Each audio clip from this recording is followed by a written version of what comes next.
I don't get how you guys, like, everything's free to play now, and you guys have never even, I know that you've got some microtransactions in game and stuff, but it doesn't seem like that's ever been on the agenda for you chaps. I mean, what's the deal? So we've talked about it though. We've talked about it, yeah, and we look at the various things. So I'm a firm believer that people say that the subscription-based MMO is dead. I just fundamentally disagree with that, and I think we are a great example of why that just isn't the case.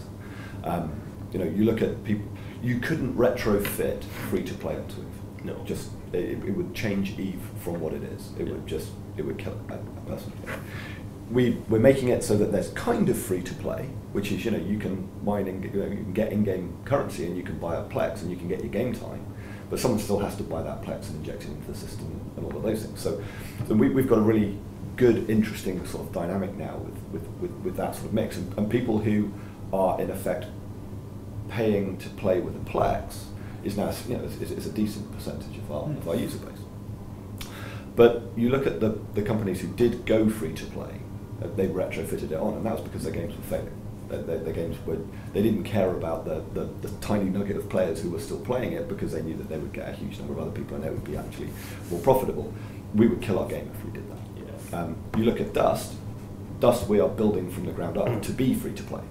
So there are, I think you can build games which have that as a really successful business model, but changing Eve to be that would be a very, very difficult thing. And Dust, it's just enabling us to try different things. And I think the model, free-to-play first-person shooter on PS3, brilliant. I think you'll be incredibly successful. And I think you could have, back in 2003, built an Eve which was free-to-play, but it'd be a very different game to what we have now. Horses for courses, and I think if you have a really good game which is really compelling and people actually want to spend a long time playing it, not like a month or two, but like Eve players do, years of their time, they're prepared to pay a good subscription fee for a good quality gaming experience. Yeah. And in the UK now, we're changing over to doing paying in pounds. We're pricing it much more competitively in the UK marketplace.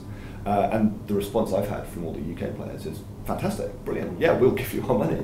It's not saying, well, can't we go free to play? And no, they're like, yeah, brilliant, happy to pay that money.